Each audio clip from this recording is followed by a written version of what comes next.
Aqui é o Zodíaco falando.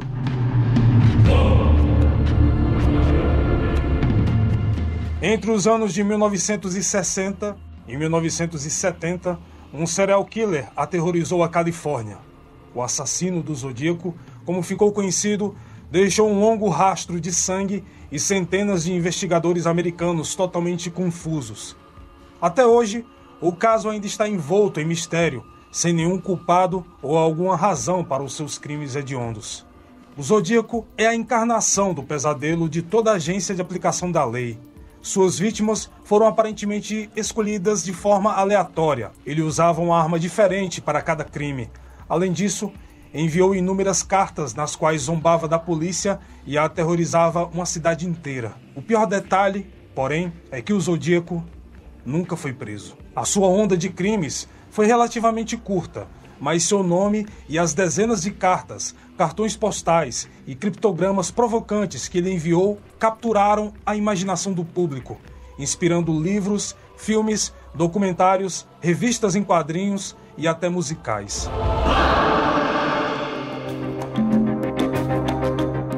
Olá, seja muito bem-vindo ao canal Paralelo Metafórico. O meu nome é Daniel e, conforme prometido, aqui estou.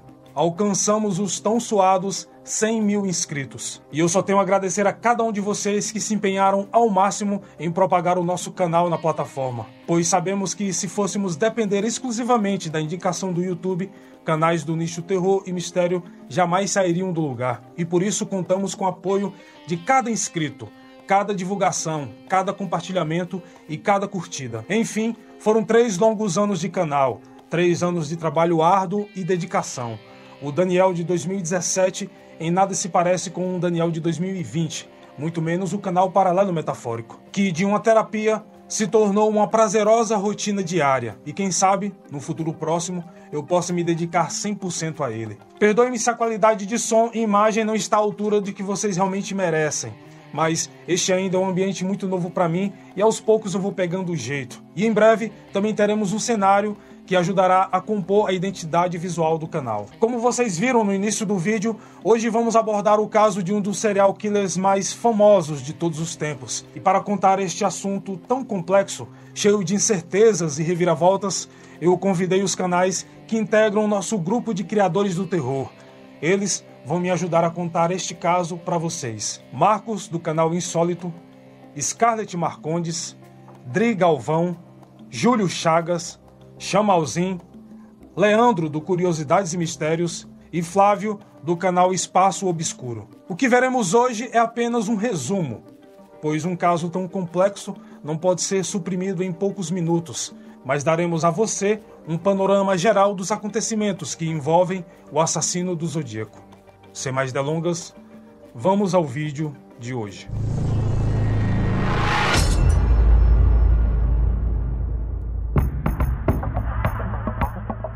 Em nossa época, o problema do assassinato em série tornou-se particularmente evidente.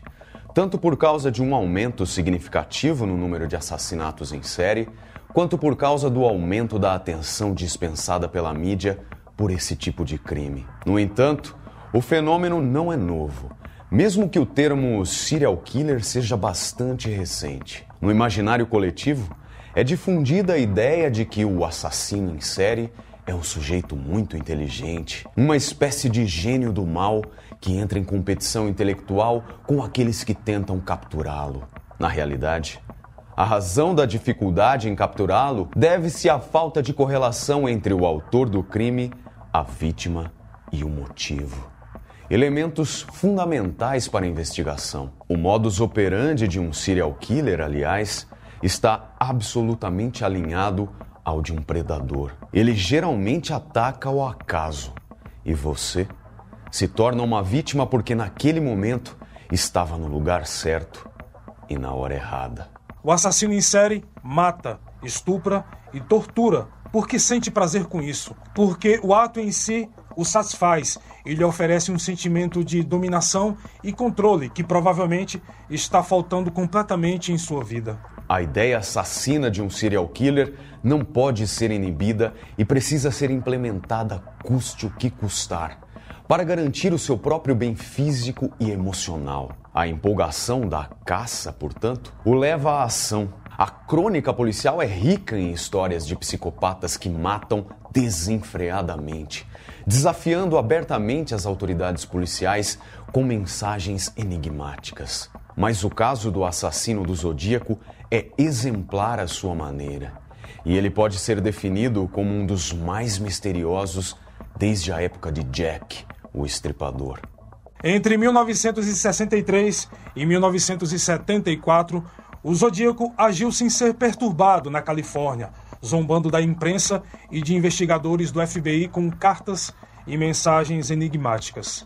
A primeira ação do assassino do Zodíaco provavelmente remonta a 4 de julho de 1963, quando Robert Domingos e Linda Edwards foram mortos com vários tiros disparados de uma pistola calibre 22, semiautomática, armada com munição Winchester da série Western Super X. O casal estava em uma praia, perto de Lompoc. Eles haviam matado Ala naquele dia para se divertirem um pouco sozinhos. Ambos foram amarrados com pedaços de corda, mas eles não foram roubados ou torturados e foram mortos com uma arma bastante semelhante à que o assassino do Zodíaco usaria mais tarde em seus outros crimes. Este assassinato permaneceu sem solução e sem culpado, e até hoje não temos 100% de certeza que ele tenha sido realmente cometido pelo assassino do Zodíaco. Outro crime não resolvido, e que provavelmente está relacionado ao Zodíaco, é o de Sherry Jo Bates, uma estudante de Riverside, que foi agredida e esfaqueada na noite de 30 de outubro de 1966, depois de ser enganada no estacionamento da faculdade da cidade. Após sabotar o carro da moça, arrancando os fios da tampa do distribuidor, o assassino se oferece para levá-la para casa. A estudante foi encontrada na manhã seguinte, quase decapitada. Ela foi morta com 3 facadas no peito, uma nas costas e 7 na garganta. O corpo de Sherry tinha diversos hematomas, então as autoridades suspeitaram que ela havia sido espancada antes de ser assassinada. Sob as unhas da pobre garota, os investigadores encontraram vestígios de pele e cabelo. Nas proximidades do cadáver, também foi encontrada a impressão de uma bota do tipo militar. Na cena do crime, havia um relógio masculino parado ao 12h23, com vestígios de tinta na pulseira. Os investigadores interrogam os amigos e ex-namorados da jovem, pois acredita-se que o crime tenha sido passional. É nesse momento que o assassino envia 2 cartas endereçadas à polícia de Riverside e à sede do jornal local. Ambas as cartas chegam ao seu destino em 29 de novembro de 1966. E no cabeçalho está escrito a confissão. O conteúdo da carta é uma espécie de justificativa do assassinato. O autor fornece a dinâmica do crime ao especificar detalhes não divulgados ao público. Detalhes estes que apenas os investigadores conheciam. O que mais chama a atenção da polícia é a parte final das cartas, aquela que foi enviada para o jornal, que diz: "Ela não é a primeira e nem será a última.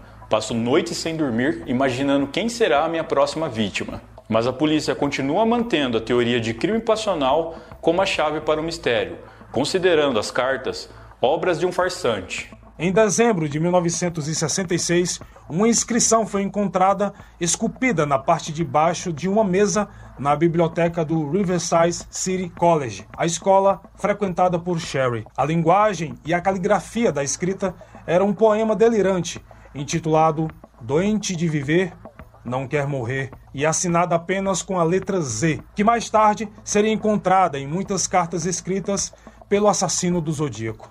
Em 30 de abril de 1967, o pai da garota, a polícia local e o jornal de Riverside recebem 3 cartas idênticas. O texto foi escrito a lápis em papel timbrado. Nas cópias enviadas para o jornal e a polícia tinha a seguinte frase: "Bates tinha que morrer e haverá mais." Em um pequeno rabisco na parte inferior foi encontrado o desenho de um símbolo que lembrava a letra Z, que à primeira vista parecia ser o número 3. A cópia enviada a Joseph Bates, pai da menina, dizia o seguinte: "Você tinha que morrer e haverá mais." Mas nesta cópia, o símbolo final não foi desenhado. Ainda hoje, o assassinato da jovem Sherry não foi solucionado. Os investigadores nunca abandonaram a teoria de crime passional, embora admitam que as cartas teriam sido escritas pelo próprio assassino do Zodíaco, talvez para ele ser creditado pelo crime como uma forma de assustar a todos. Mas oficialmente para a polícia, a atividade do assassino do Zodíaco começa em 20 de dezembro de 1968, quando o assassino mata 2 jovens namorados, David Arthur Faraday, de 17 anos, e Betty Lou Jensen, de 16 anos. Os dois estavam em um estacionamento isolado em Lake Herman Road, que fica próximo da cidade de Benícia, tendo momentos íntimos, quando entre as 11h15 e as 11h30, alguém atira no banco de trás do casal, com uma pistola semiautomática calibre 22, que estava carregada com a munição Winchester Western Super X com ponta de cobre. Os namorados fogem do carro, mas são atingidos. David é baleado com um tiro na cabeça. Ele chegou a ser levado para o hospital, mas não resiste. Beth é atingida por 5 tiros nas costas e morre instantaneamente. No carro e nos corpos dos jovens não há indícios de roubo, agressão sexual ou qualquer outra coisa. Ele simplesmente foi lá e os matou. Uma testemunha relatou à polícia ter visto um Chevrolet de cor metálica de 4 portas vagando pela área e arrancando a toda velocidade. Mas, apesar da grande recompensa colocada pela polícia, o assassino nunca foi encontrado. 7 meses depois, de 4 de julho de 1969, também em um estacionamento isolado, desta vez no campo de golfe Blue Rock Springs, em Valejo, outro casal é atacado. Darlene Ferrin, de 22 anos, e Mike McGill, de 19 anos de idade. A moça morreu no local ao ser atingida por 5 balas. O jovem, apesar de ser atingido por cerca de 4 tiros, foi salvo, conseguindo descrever o assassino como sendo um homem branco, com seus cerca de 1,70 centímetros de altura e na casa dos seus 30 anos. Um homem corpulento e de cabelos escuros, além de usar óculos com a armação grossa. O rapaz relata também que o carro que o criminoso fugiu parecia muito com um Ford Mustang ou um Chevrolet Covair. A arma usada desta vez foi uma pistola 9mm. A polícia novamente segue a teoria de crime passional, já que Darlene era casada, mas logo eles abandonam esta hipótese, pois o marido dela estava em casa cuidando das crianças e da sua mãe com câncer em fase terminal. 45 minutos após o atentado, através de um telefonema para a polícia, uma voz anônima atribuiu esse crime ao ocorrido no ano anterior, dizendo: ande 1,5 km a leste na Avenida Cristóvão Colombo, em direção ao parque público. Lá você encontrará um casal em um carro marrom.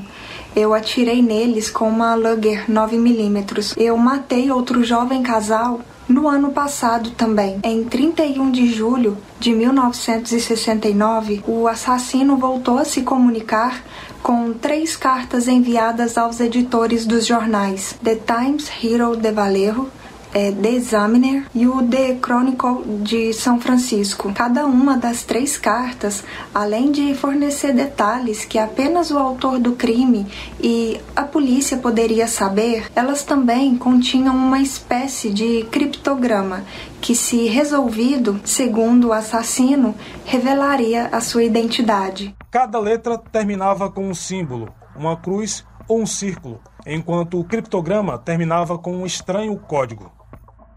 Essas informações são provavelmente os maiores enigmas a serem desvendados para que possamos traçar a verdadeira identidade do assassino. O autor das cartas exige a publicação dos códigos cifrados na primeira página do jornal e ameaça: quero que imprima o código na primeira página do jornal desta sexta-feira, dia 1º de agosto de 1969. Caso contrário, começarei a matar sexta-noite e continuarei matando ao longo do fim de semana. Vou dar uma volta e matar todas as pessoas que encontrar, sozinhas ou acompanhadas, e continuarei até matar mais de 12. Os 3 códigos criptografados são devidamente publicados, e o chefe da polícia de Vallejo também pede no jornal para que o autor das cartas forneça mais detalhes sobre os assassinatos, para provar que ele é realmente o autor dos crimes. Em 4 de agosto de 1969, a redação do jornal The Examiner de São Francisco recebe outra carta. Nela, o assassino reconta a dinâmica dos 2 crimes novamente, e desta vez com mais precisão, explicando também de como ele consegue atirar no escuro sem ser identificado, mesmo com outras pessoas na rua. Nesta carta, pela primeira vez, o nome Zodíaco é assinado, dizendo: "Caro inspetor, aqui é o Zodíaco falando." Em 8 de agosto, Donald e Betty Harden, um professor do ensino médio e sua esposa, ambos apaixonados por quebra-cabeças, conseguiram resolver o criptograma inteiro. A solução do enigma é uma declaração horripilante. Gosto de matar pessoas porque é muito mais divertido do que qualquer jogo selvagem que você possa jogar na floresta. O homem é o animal mais perigoso e emocionante de todos para matar. Algo que me dá a experiência mais emocionante é ver as vítimas chorando como uma garotinha. A melhor parte é que quando eu morrer, renascerei no céu e todas as minhas vítimas serão minhas escravas. Portanto, não vou lhe dar meu nome, senão você tentará me impedir de aumentar a minha coleção de escravos para a vida após a morte. O significado dos últimos 18 símbolos, o que parece ser uma assinatura, nunca foi esclarecido. Em 27 de setembro de 1969, o Zodíaco retorna para falar sobre si mesmo com outro crime. Cecilia Ann Shepard, de 22 anos, e Brian Calvin Hartnell, de 20, 2 estudantes universitários, estão em um local isolado dentro de seu carro, em um estacionamento perto do lago Berryessa. Eles estão passando um tempo sozinhos, quando um homem vestindo uma túnica preta de capuz, com uma cruz desenhada dentro de um círculo, se aproxima deles com uma arma. O homem misterioso diz então que acabou de escapar da prisão Deer Lodge e que precisa de dinheiro e um carro para fugir para o México. Depois de conseguir o que queria, ele amarra o casal e começa a esfaqueá-los. Ao todo foram 10 facadas na moça e 6 no rapaz. A moça morreu no local devido ao sangramento, mas milagrosamente Brian sobrevive e conta à polícia a nova faceta do Zodíaco. Antes de partir, o assassino escreve na porta do carro do casal com um giz preto o seguinte: Valerro, 20 de dezembro de 1968, 4 de julho de 1969, 27 de setembro de 1969, 6h30, com uma faca.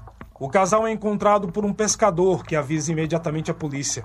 Enquanto isso, cerca de 1 hora depois, o Departamento de Polícia de Napa recebe uma ligação anônima de um homem que afirma ser o autor do ataque. Eu gostaria de relatar um assassinato.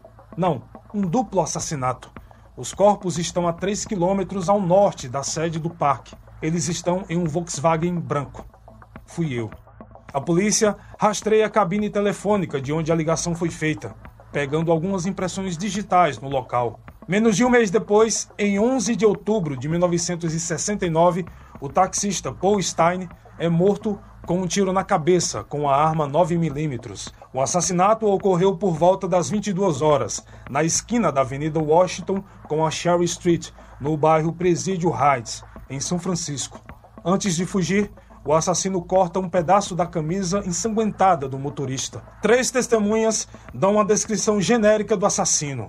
Ele seria um homem branco e corpulento, entre 25 e 30 anos, com cerca de 1,75 m de altura, cabelos escuros e vestindo uma roupa preta. 2 dias depois, a redação do jornal San Francisco Chronicle recebe uma carta assinada com uma cruz e um círculo. Dentro dela está o pedaço da camisa ensanguentada da vítima. Desta forma, o autor da carta não só confirma sua responsabilidade no assassinato do taxista, mas insinua que ele poderia roubar um ônibus escolar à luz do dia e matar todas as crianças nele. E mesmo assim, a polícia não pegaria.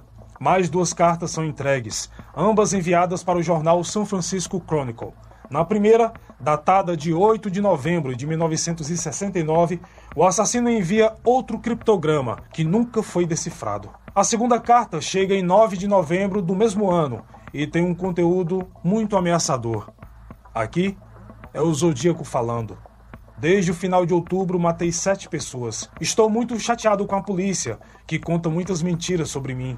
Portanto, vou mudar o método de coleta de escravos. Não vou anunciá-lo para mais ninguém. Quando eu cometer um assassinato, eles parecerão furtos, mortes violentas ou acidentes insignificantes, etc. A polícia nunca vai me pegar porque eu sou mais esperto que eles. Em seguida, ele escreve 3 tópicos. A descrição relatada sobre mim só corresponde quando vou caçar almas. No resto do tempo, eu sou completamente diferente. Os investigadores dizem que coletaram minhas impressões digitais, o que é mentira. Afinal de contas, eu sempre uso luvas quando vou caçar. Todas as minhas armas foram encomendadas por correio de países estrangeiros. Vocês não podem me rastrear. E no dia do assassinato do taxista, eu estava no parque e alguns policiais me perguntaram se eu tinha visto alguém suspeito. A carta termina com uma descrição e representação delirante do que seria uma bomba caseira capaz de explodir um ônibus. Essa bomba seria construída pelo próprio Zodíaco. Nesse meio tempo, outra carta enviada, desta vez para o advogado Melvin Billy, em 27 de dezembro de 1969. O Zodíaco não perde a sua arrogância, nem mesmo para solicitar a ajuda do advogado. Por favor, me ajude.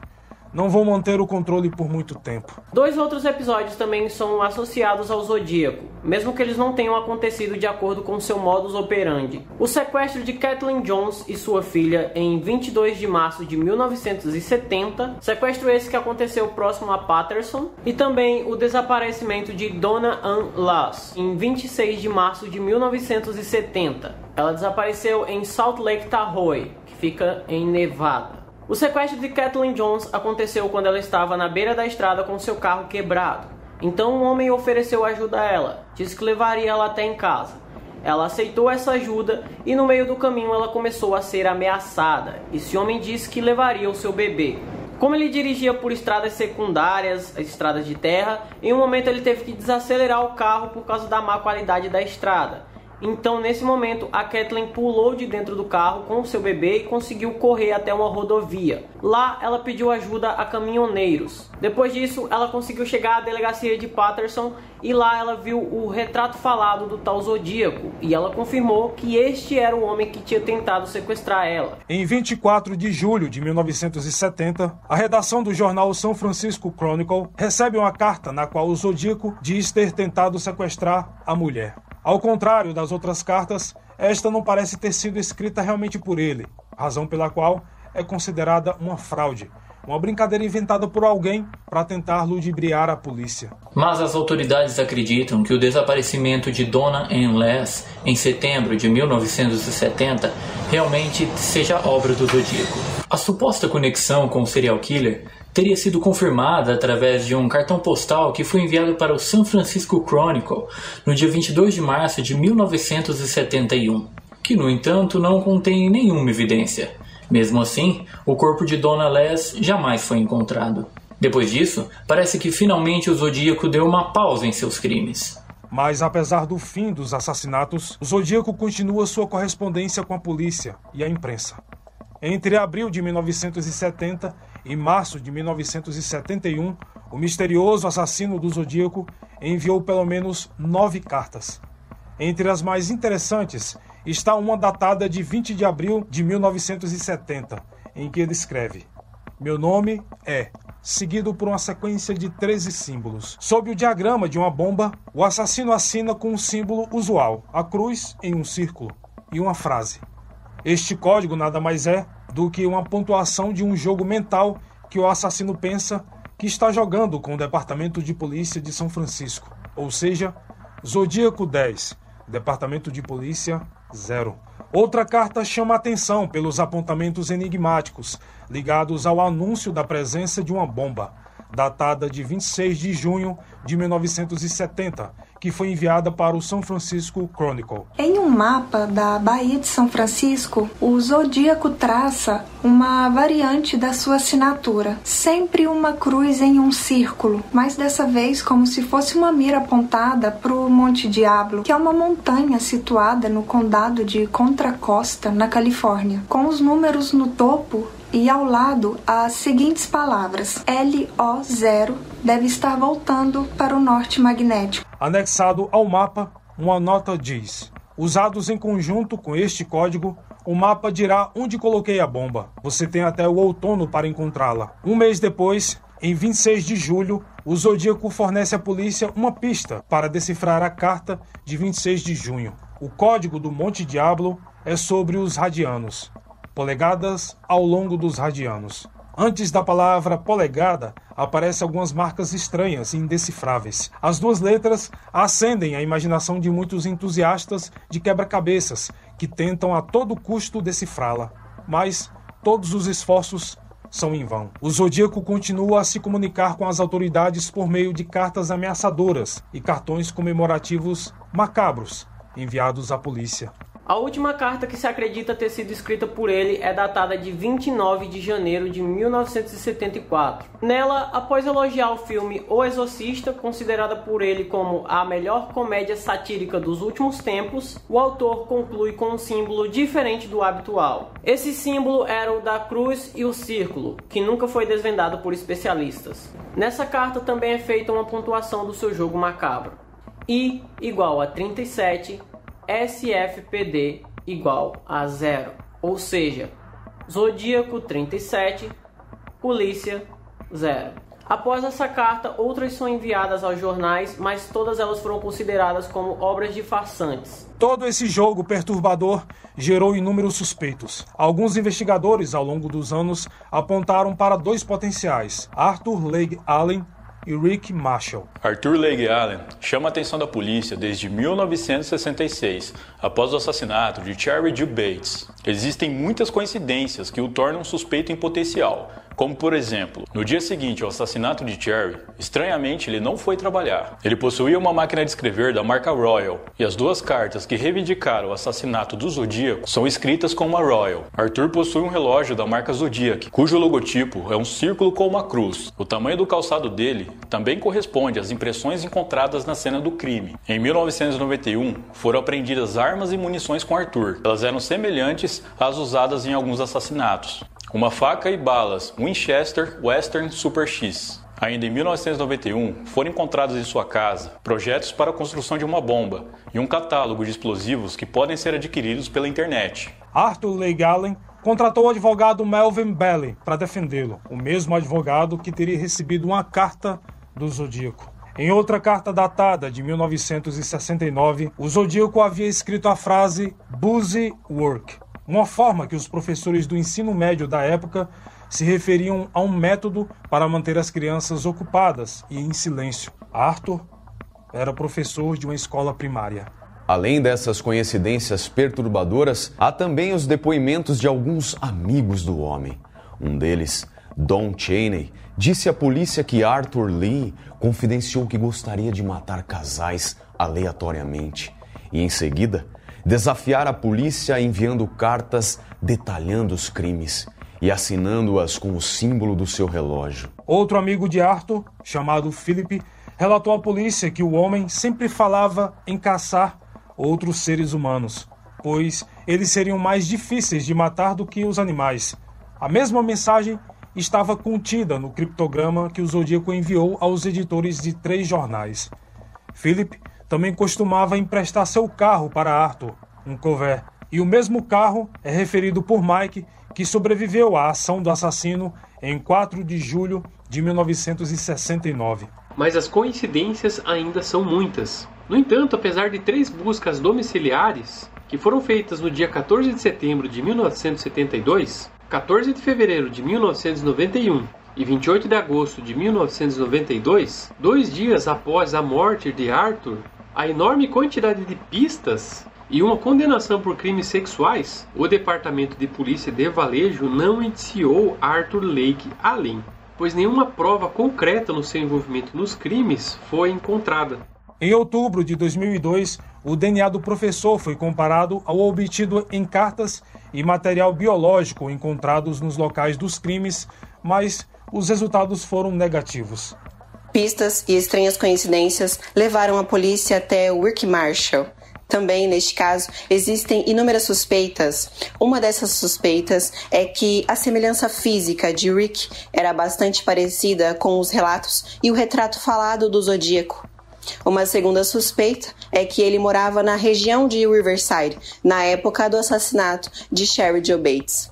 Em 1969, Rick morava em São Francisco, na Scott Street, bem próximo à área onde o taxista Paul Stine foi morto. O Rick também possuía uma máquina de escrever da marca Royal. Ele tinha resmas de papel idênticas às utilizadas nas cartas enviadas pelo serial killer. Rick também costumava usar uma caneta e lápis do mesmo tipo, utilizadas para escrever as cartas enviadas pelo Zodíaco. Sua caligrafia, de acordo com os especialistas, também tinham muitas características em comum com a do assassino. Ele tinha até um carro muito parecido com o descrito por um dos sobreviventes do Zodíaco. Rick também conhecia métodos de construção de diagramas elétricos, muito semelhantes aos criptogramas criados pelo próprio Zodíaco.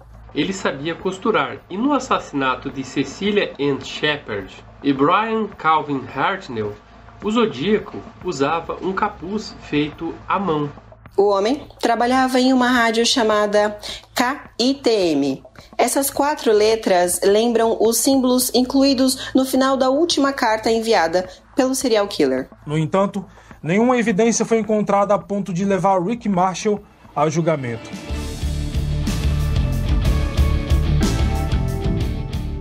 O assassino do Zodíaco teve uma influência significativa sobre o clima intelectual e artístico americano.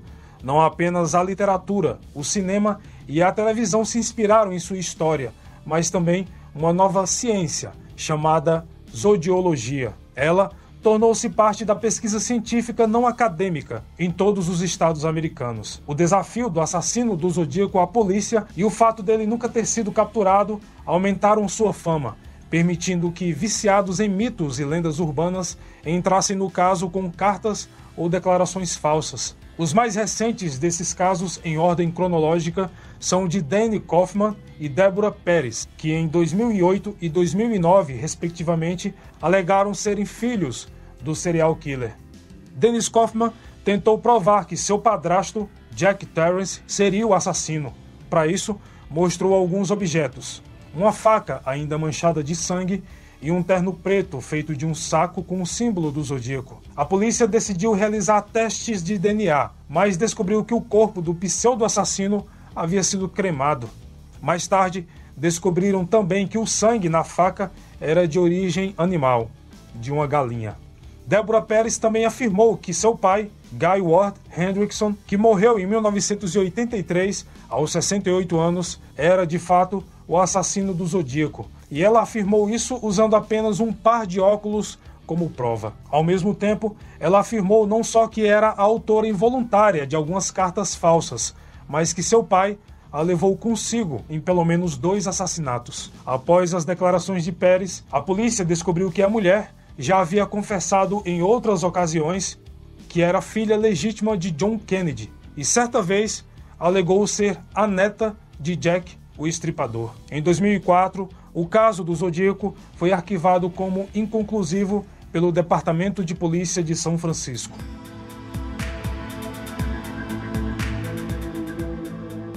Recentemente, um grupo de decifradores de códigos amadores resolveu uma mensagem enviada pelo assassino há 51 anos atrás. A mensagem codificada, que ficou conhecida como Criptograma 340, por apresentar 340 caracteres, foi enviada ao jornal São Francisco Chronicle em 1969 e nunca havia sido resolvido até as primeiras semanas do ano 2020. A mensagem dizia o seguinte: espero que você esteja se divertindo muito ao tentar me pegar.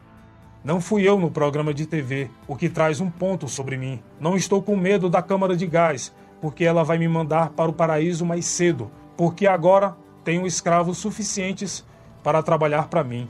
A história da investigação do assassino do Zodíaco foi contada no filme Zodíaco, de 2007, dirigido por David Fincher e estrelado por Jake Gyllenhaal, Mark Ruffalo e Robert Downey Jr.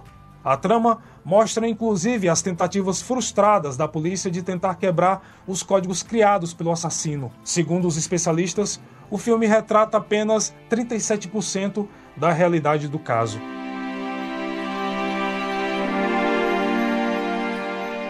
Sem dúvida, a fixação homicida, somada ao prazer de desafiar as autoridades em um delírio de onipotência, ajudou a moldar um indivíduo terrivelmente perigoso, enquanto ao fato de o assassino do Zodíaco nunca ter um nome e um rosto, contribuiu para criar um mito talvez maior do que realmente ele fosse. Um assassino em série perfeito.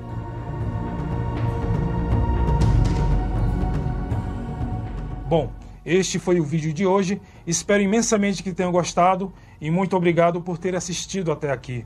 Não esqueça de se inscrever no canal, caso não seja inscrito, deixar o seu like, comentário e compartilhar este vídeo com seus amigos. Aqui na descrição você encontrará todos os links das nossas redes sociais, bem como a nossa campanha do Apoia-se e o Seja Membro, além do link dos canais de todos os criadores do terror. Bom, no mais é isso. Muito obrigado pelo carinho e atenção. Um feliz 2021 para todos. E como sempre, nos vemos nos comentários. Até mais.